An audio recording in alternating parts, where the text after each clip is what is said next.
లక్షలాది మంది నాగ సాధువులు సైతం ఈ మహాకుంభ మేళలకు తరలివస్తున్నారు. వీరు పొడవాటి జుట్టుతో పాటు భారీ గడ్డం, మీసాలతో ఈ మహాకుంభమేళకు పొటెత్తుతోన్నారు. అయితే నాగ సాధువులు తమ జుట్టును కత్తిరించుకోరు ఎందుకు? దీని వెనుక ఏమైనా రహస్యం ఉందా? అంటే వీరు జుట్టు కత్తిరించుకోరు.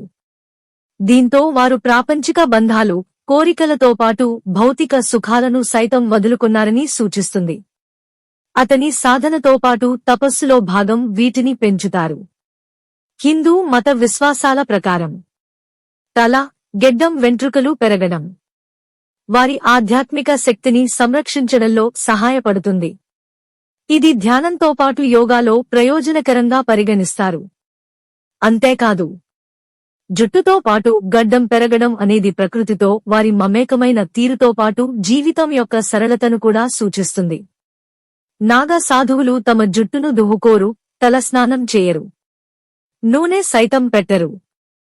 అలా వదిలేస్తారు.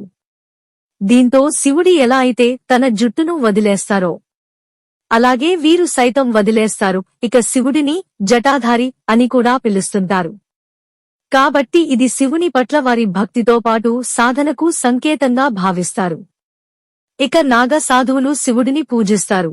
అందుకే వారు శివుడిని సంతోషంగా ఉంచడానికి ఇలా చేస్తారని కూడా పలువురు బలంగా నమ్ముతారు. కొంతమంది నాగ సాధువులు తమ జుట్టు కత్తిరించుకుంటే దేవుడు తమపై కోపగించుకుంటాడని అంటుంటారు. దీనివల్ల తమ భక్తి అసంపూర్ణంగా మిగిలిపోతుందని భావిస్తారు. దీంతో వారు ఏ తపస్సు చేసినా దాని ఫలం లభించదు. అందుకే నాగాలు ఎప్పుడూ జుట్టు మాత్రం కత్తిరించుకోరు. నాగ సాధువుగా మారే ప్రక్రియ చాలా సుదీర్ఘమైనది. అంతేకాదు, చాలా కష్టాలతో కూడుకున్నది. తొలుత అన్వేషకులు విభాగంలో చేరడానికి సుమారు 6 సంవత్సరాలు పడుతుంది.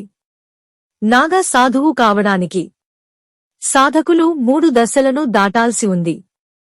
అందులో తొలి దశ మహాపురుషుడు, రెండవ దశ అవధూతుడు, మూడవ దశ దిగంబరుడు. తుది తీర్మానం తీసుకునే వరకు.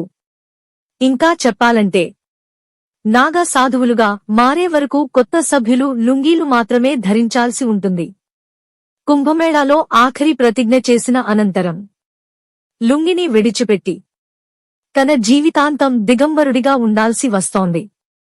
ఒకరు నాగ సాధువు అయినప్పుడు అతని జుట్టు మొదటిసారి కత్తిరించబడుతుంది.